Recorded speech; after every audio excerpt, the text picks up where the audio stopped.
Welcome to the Pursuit Chronicles at a high-end bank in downtown Chicago. A black man steps up to the counter for a routine withdrawal, but the teller barely glances at him before pushing his eye aside. Her tone sharp and dismissive. Moments later, security is called, and he's dragged out like a criminal while white customers walk out with stacks of cash. No questions asked. What the bank doesn't know is that they've just thrown out the wrong man. When his true identity is revealed, he'll show them who really holds the power here. Marcus Bennett stepped into the Bennett Financial branch at exactly 900 a.m. The glass doors parted smoothly, allowing the crisp morning air to follow him inside. Sunlight streamed through the floor-to-ceiling windows, casting sharp golden reflections. On the polished tile floors, the bank was alive with the quiet hum of business employees in tailored suits, moved briskly behind the counters. Clients stood in neat rows waiting for their transactions, and the soft chime of the service bell rang at regular intervals. It was a well-oiled machine, just the way Marcus had envisioned when he built this institution from the ground up. Yet today he wasn't here as the CEO. No meetings, no press conferences, no high-profile deals, just a routine withdrawal. $15 as Ozio from his personal account, something any customer should be able to do without complication. He wasn't dressed in a custom suit or a designer watch, just a neatly pressed light blue button. Down a pair of khaki pants and clean sneakers. His presence was unassuming, blending seamlessly into the morning crowd. As he stepped further inside, his sharp eyes caught sight of Aman at the counter, middle-aged, white-clad in a charcoal gray blazer. The teller smiled warmly as she counted out neat stacks of cash. Handing them over without hesitation, Marcus caught a glimpse of the amount on the transaction slip as the man turned $20. The customer pocketed the money, nodded in appreciation, and strolled toward the exit untouched by scrutiny. Unquestioned, unbothered, Marcus exhaled slowly, his jaw tightening for a split second before he unclenched it. He had seen this before, felt it before, but today, more than ever, he was determined to ensure that his own establishment was not fostering that same brand of silent prejudice, keeping his expression neutral. He moved toward the teller counters. Thaleen was short, and within moments he found himself standing in front of a blonde woman in a stiffly pressed navy blazer. Her nameplate read Amy Carter. Unlike the previous transaction he had just witnessed, Amy did not offer a smile. She barely glanced at him before reaching beneath the counter and sliding a clipboard in his direction. "Fill this out," she said flatly, her tone mechanical, detached. "No greeting, no pleasantries." Marcus studied her face for a moment before lowering his gaze to the form standard withdrawal slip. He had no issue filling it out. Procedures were procedures, but something about her demeanor was off. Still, he maintained his composure, retrieving a pen from his pocket and quickly writing down the required information. Once done, he slid the clipboard back toward her, along with his driver's license. She took the slip, but didn't even glance at the ID. Instead, she took one look at the amount and immediately shoved the form back across the counter. "We can't process this," she said curtly, folding her arms. Marcus frowned, his fingers brushing against their ejected form. "Excuse me," Amy didn't blink. "We don't handle large cash withdrawals like this." His brow furrowed. "I just watched that man walk out with 20,000 in cash." He gestured toward the exit where the previous customer was now stepping onto the busy sidewalk. "You didn't hesitate for a second with him." Amy's lips pressed into a thin line. "That's different." Marcus leaned slightly forward, his voice calm but firm. "How exactly?" Amy averted her gaze for the first time, but not out of discomfort, more like irritation instead of answering. She turned her head slightly. "Ah yes," flicking toward the glass-walled office in the back where Victoria Sanders, the manager, stood observing. And just like that, Marcus followed Amy's gaze toward the glass-walled office at the back of the bank where Victoria Sanders stood, arms crossed, watching the interaction with thinly veiled scrutiny. A woman in hermit fours, clad in an immaculately tailored suit. She had the sharp, calculating look of someone who had already made up her mind long before she would pretend to consider the facts the moment their eyes met. She gave a slight nod, almost imperceptible, but it was enough. Amy's posture straightened her confidence, bolstered by the silent approval of her superior. When she turned back to Marcus, there was something colder in her eyes. She exhaled sharply, as if she were already exhausted by the conversation. "I told you," she said, tapping the slip of paper still resting between them, "we can't process this transaction." Marcus inhaled slowly, measured, keeping his patience in check. "And I'm asking you why." Amy didn't answer immediately. Instead, she tapped her manicured nails against the counter in a slow, deliberate rhythm, as if Stalling, finally she sighed, tilting her head. "It's just unusual," she said, her voice carrying that artificial sweetness people used when pretending to be reasonable. "A cash withdrawal this large, it's suspicious." Marcus let the word hang in the air between them, heavy and deliberate, suspicious.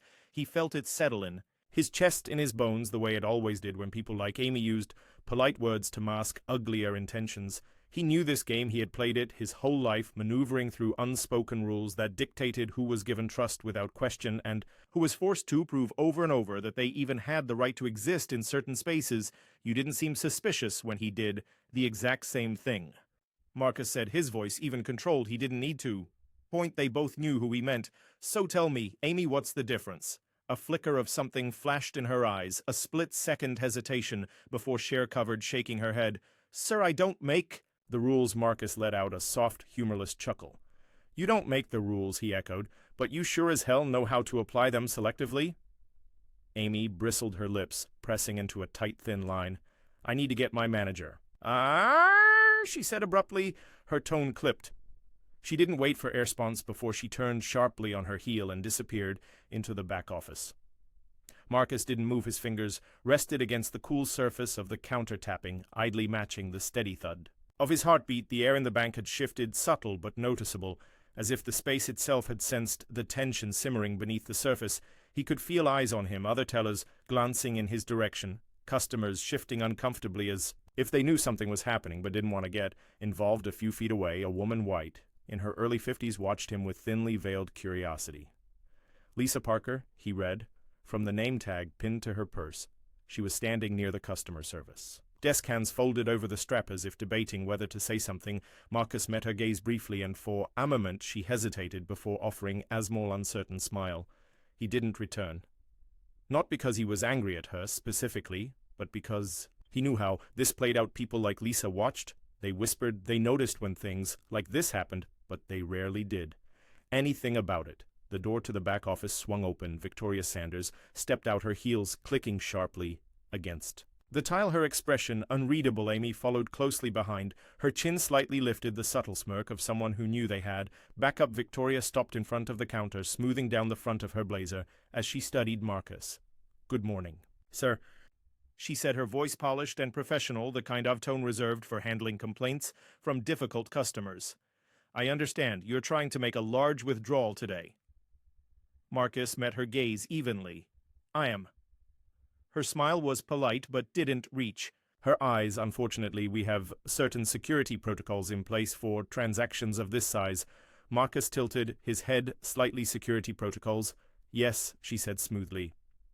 "For the safety of our customers and our staff, we have to be extra cautious with high-value withdrawals." Marcus folded his arms across his chest, his stance shifting slightly. "So what exactly does that mean for me?"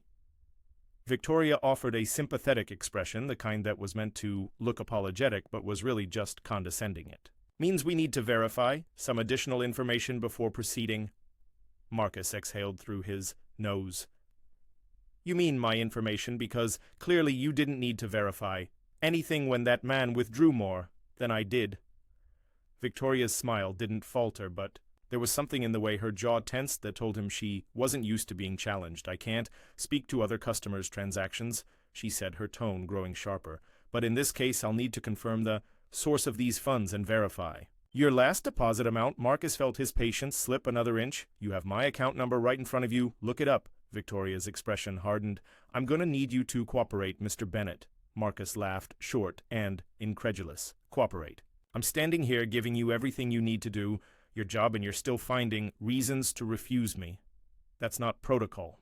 That's profiling." The word hit the air like a slap. He saw it in the way Victoria's eyes flickered, the way Emma stiffened behind her, the way the room itself seemed to inhale, waiting for what would come next. Victoria's lips parted, then closed again, as if weighing her next words carefully. Then, without looking away from Marcus, she lifted a single hand and made a small, sharp gesture across the room. A figure stirred. Ethan Reynolds. The bank security guard, a broad-shouldered white man in his mid-30s, straightened. From where he had been leaning near the entrance, his gaze flickered toward Victoria.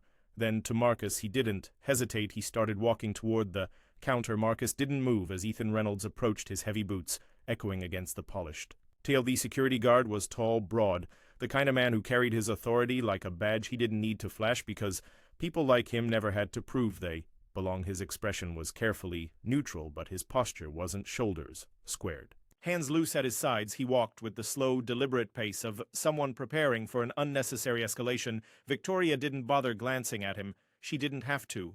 The silent command had already been given. She kept her attention fixed on Marcus. Waiting, watching, she expected compliance. They always did. Marcus let out a slow breath, controlled, steady, keeping his expression unreadable even as something hot curled.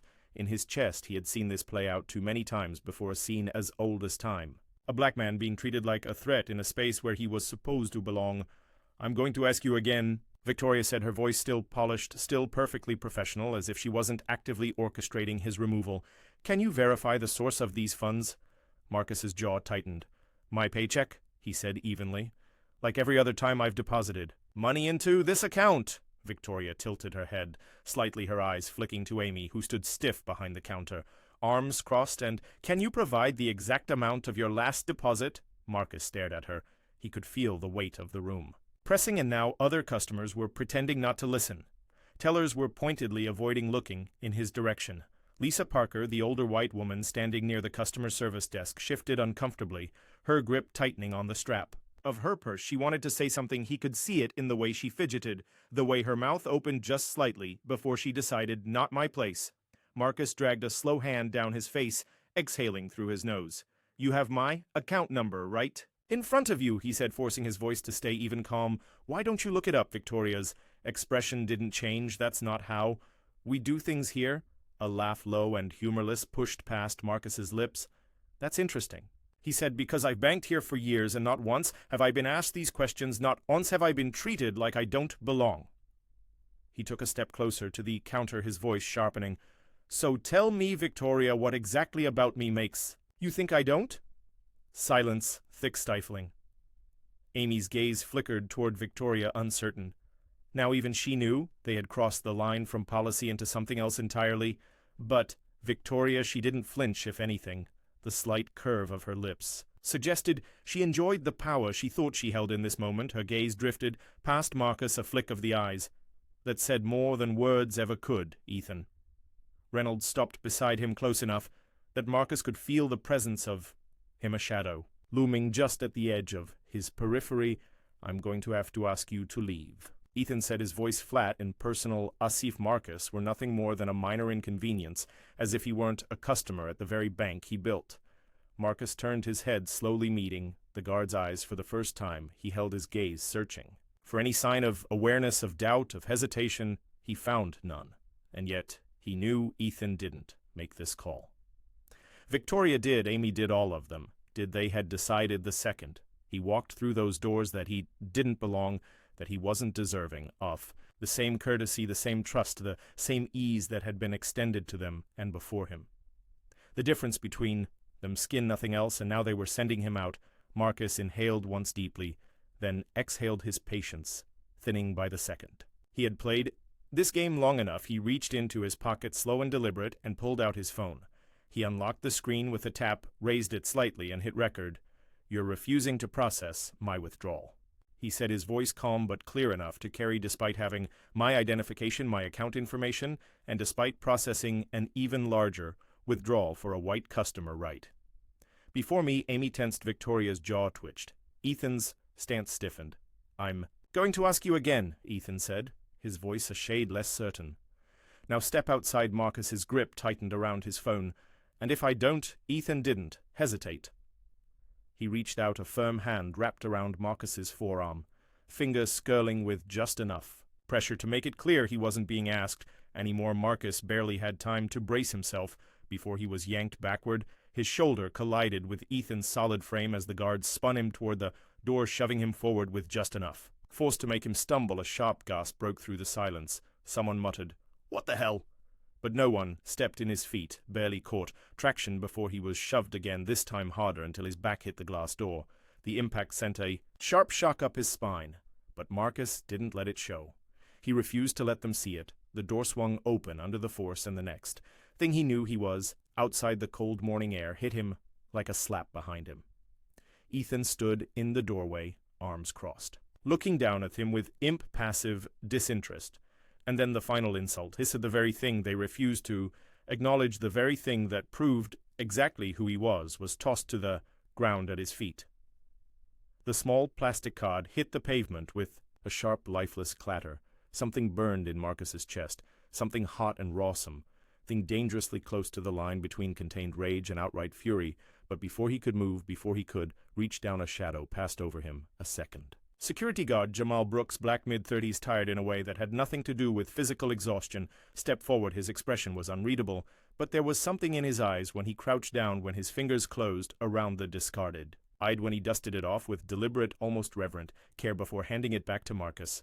"This place," Jamal muttered under his breath, just loud enough for Marcus to hear, "always does this." Marcus took the id, his fingers brushing against Jamal's just. Briefly before the man pulled back, Jamal exhaled, shaking his head. "Doesn't matter if you got a degree, if you got the credentials, if you keep your head down and do everything right," he murmured, his voice carrying the weight of too many years of quiet endurance. "They don't want us here, not in the offices, not at the top. We're security, we're janitors, we're their numbers. They need to make it look like they give a damn."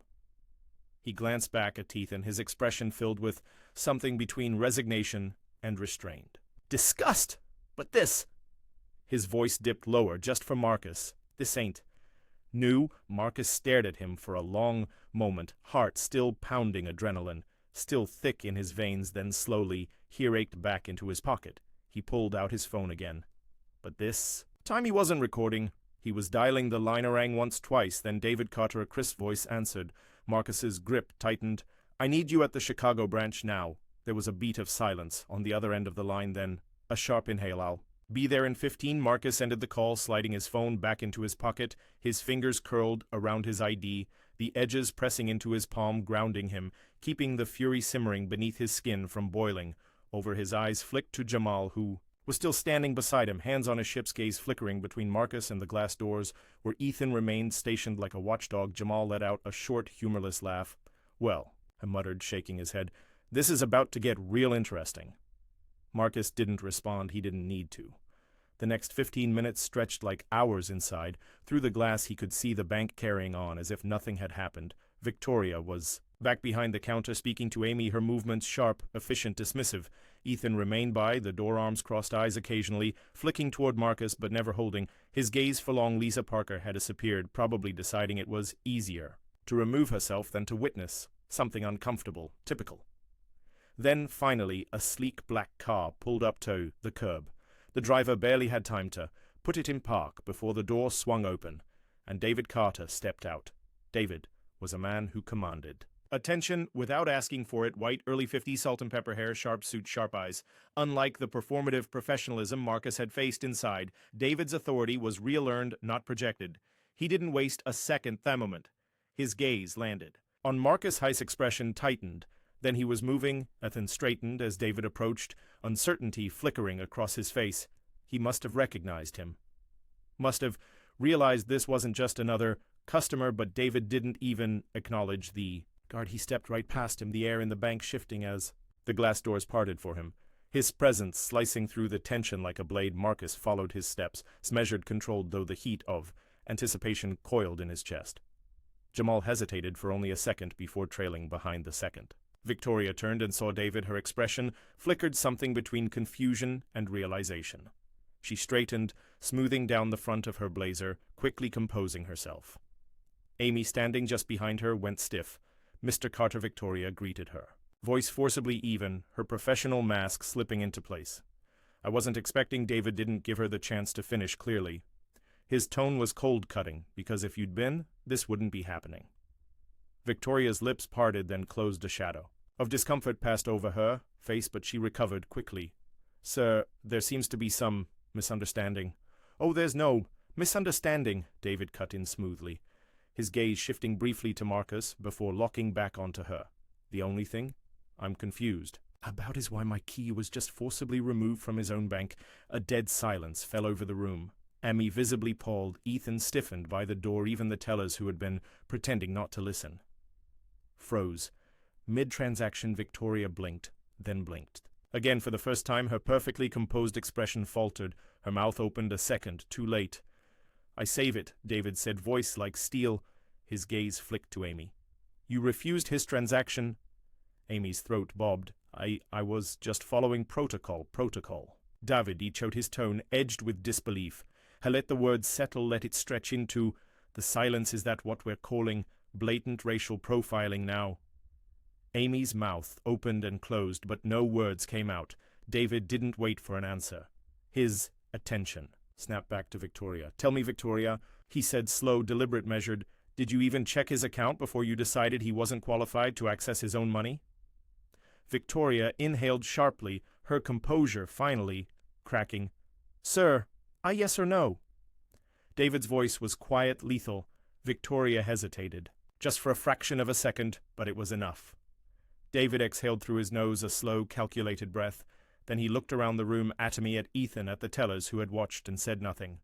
He let their silence stretch, let it smother them under the weight of what had just been exposed. Then finally, you're done here.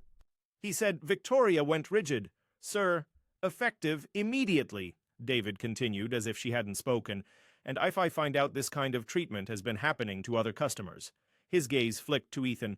Or if any employee under my leadership thinks they can use their position to enforce their own biases. He let the sentence hang.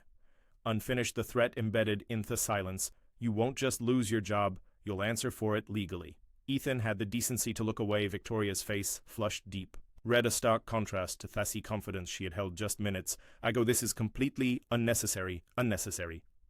Marcus finally spoke, his voice sharp, incredulous. You had me thrown out like a criminal. You refused to even look at my. Had refused to check your own system. You knew exactly what you were doing. Victoria flinched. David turned back to Marcus, then his expression shifting, apology flickering in his eyes.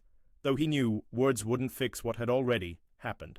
He nodded firm, then turned to Jamal. And you, David asked. Jamal stiffened. Sir David studied him for a moment, then nodded slightly. You're promoted effective today. Jamal's eyes widened, caught off guard, his stance shifting. You deserve better than working under people like this, David said. Simply then turned back to Marcus. He said, the familiarity in his voice standing in stark contrast to the cold authority he had used with Victoria. You want this branch cleaned out. Marcus didn't hesitate. Completely, David nodded once then, as if the decision had already been made. He turned back to the stunned employees. Everyone involved in this incident is to be reported for bias training, mandatory. His gaze lingered on Ethan. That includes security, the weight of his. Words settled over the room like a final nail in the coffin. Victoria opened her mouth again, but no words came out. Marcus exhaled, slow, steady. Then, without another glance at her, he stepped forward, reclaiming his place at the counter. Amy stepped aside. Immediately, David gestured toward the computer process, his withdrawal. This time no one dared argue. The crisp stacks of bills were counted out, placed neatly in front of Marcus, his money. His, not something to be debated, not something to be justified, just his. As he took the cash, his gaze flicked to Jamal. The man was still standing there, looking slightly dazed, as if trying to process everything that had just unfolded. Marcus slid one of the stacks toward him. Jamal frowned. Sir Marcus held, his gaze take the day off. Jamal hesitated, then slowly reached for the cash fingers. Curling around the bills, Marcus turned, finally meeting Victoria's gaze one last time. You should have checked my ID, he said. Then, without another word, he turned and walked out. This time, no one stopped him. Join us to share meaningful stories by hitting the like and subscribe buttons. Don't forget to turn on the notification bell to start your day with profound lessons and heartfelt empathy. If you enjoyed the story, don't forget to like, share, and subscribe for more incredible journeys. Until next time, keep chasing what matters.